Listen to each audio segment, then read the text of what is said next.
Hello and welcome. Recently I posted a video talking about the new style from Delvaux, the Lingo. I'm going to include the link at the end of this video. And in that video I also mentioned Delvaux had recently been bought by Richemont, the second largest luxury group in the world, after Louis Vuitton Moët Hennessy in 2021.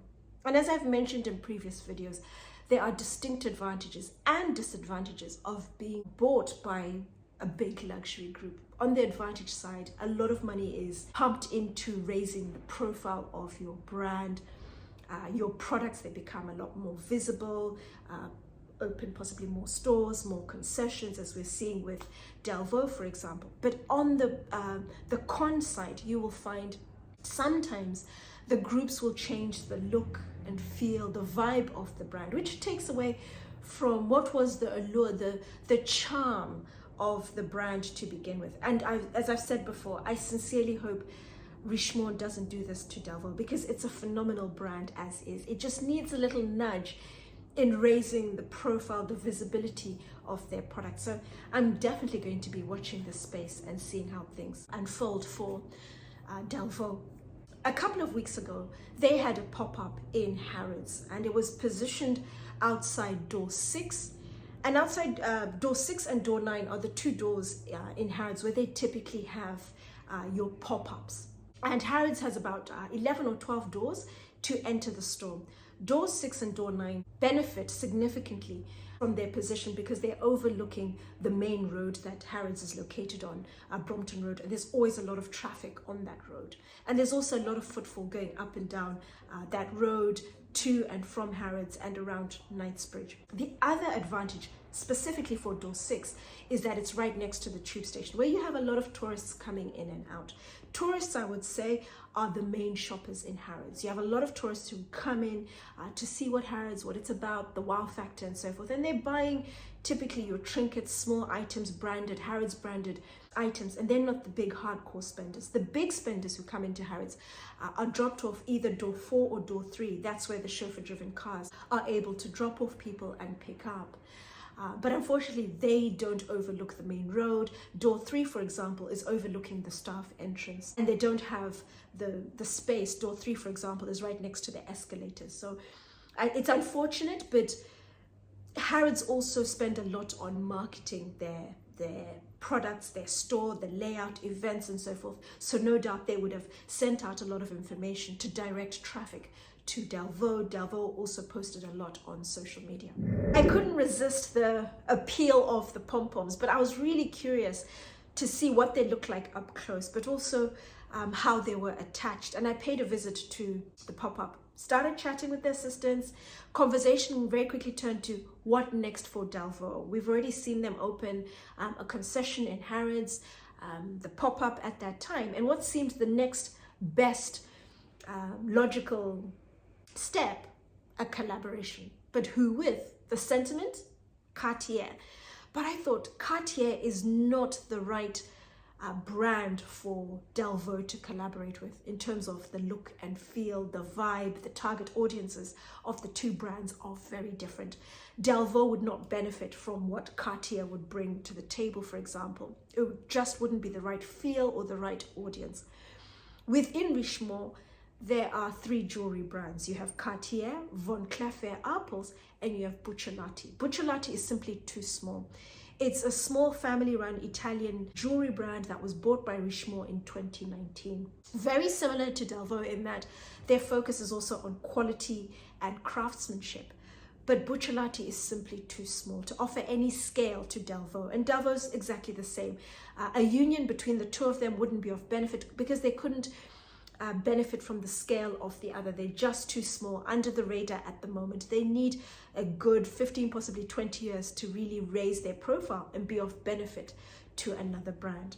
The perfect match, I think, would be a collaboration between Cleef Arpels and Delvaux, because the look, the feel, the vibe, the target audiences of both those brands are incredibly recognizable.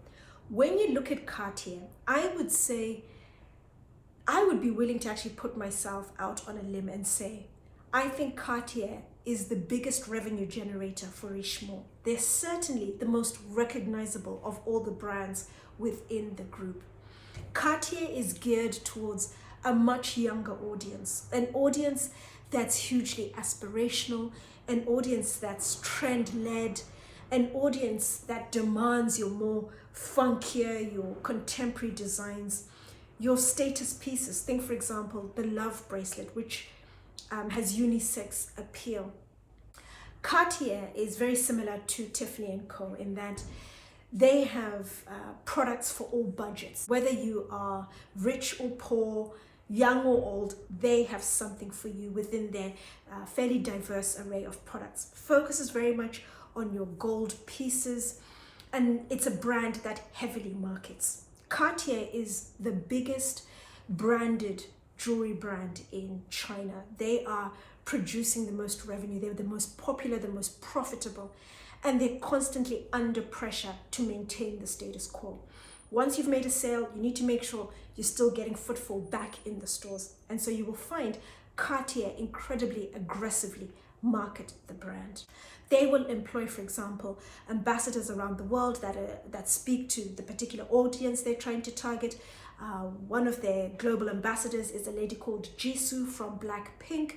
She's from a K-pop brand in Korea, hugely popular and influential within the Chinese market.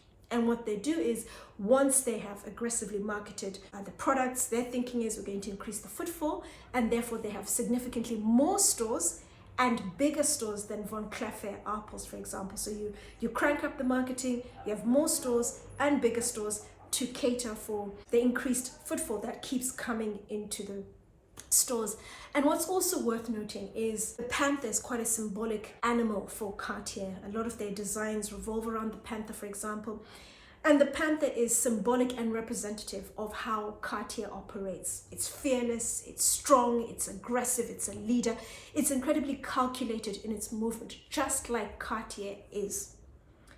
And then when you compare Cartier to Von Cleef Arpels, that I think is the better collaboration partner for Delvaux.